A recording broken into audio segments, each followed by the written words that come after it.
When you talk about human rights, do you believe they should balance with human rights and economic benefit? Well, it depends who you are.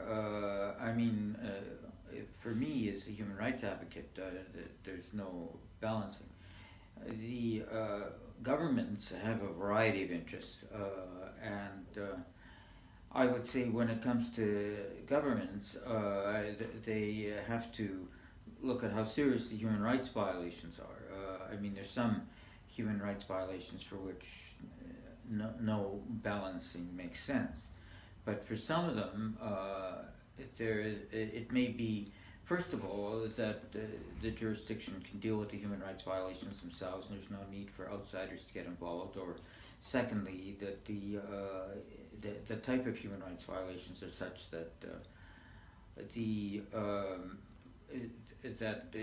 economic concerns may predominate. And also, there are human rights are not just political and civil rights, they're also economic and social and cultural rights. So economics isn't always just about something other than human rights. Sometimes economics is human rights. What about the case you're working on?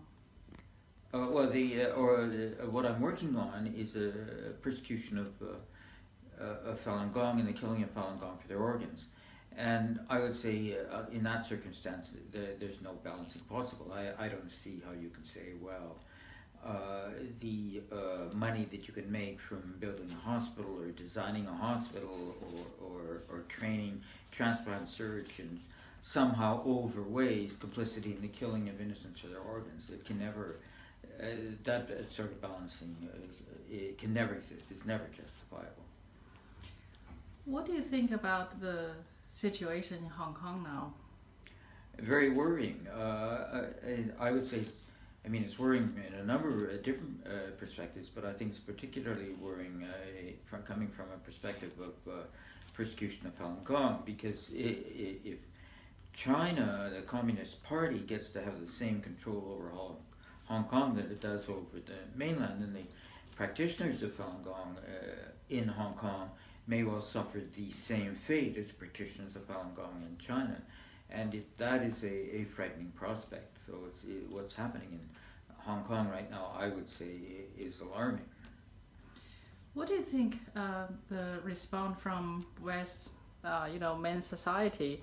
Because, for example, the NBA, Meta, or the South Park, the movies, it seems like more people understand or know the truth now, but there's no, the solid announcement or attitude expressed. So what do you think about the Western society's response? It definitely could be better. I would say there are some bright lights. There was a European Parliament resolution. There has been a resolution of the U.S. House of Representatives, in Canada, the International Human Rights Subcommittee, the Committee of Foreign Affairs, the Parliament of Canada has passed a good resolution. In Australia, there's been a good report by a parliamentary committee, but it could be better, it could be more comprehensive, it could be more public, it could be higher level, it could be more systematic. Right now, what we have is better than nothing. We've got more than nothing, but I would say definitely not enough. If you want to call action to, the people in society, what do you want them to do? How can they help? I would say different people can help in different ways. I don't think everybody necessarily has to do the same thing in the same way. And I think people can help doing what they're normally doing. Lawyers can use the law, doctors can use their contacts with the medical profession, the artists can express whatever the type of art that they're involved in. They can express their concerns through their own medium. Anybody can write a letter, sign a petition, make a donation. I would say, do something rather than do nothing. But I would say also, use your own contacts and make your own contributions using your own skills and history and aptitudes. You think someone saying this is happening in China too far away from me, do you think what they do in outside China works?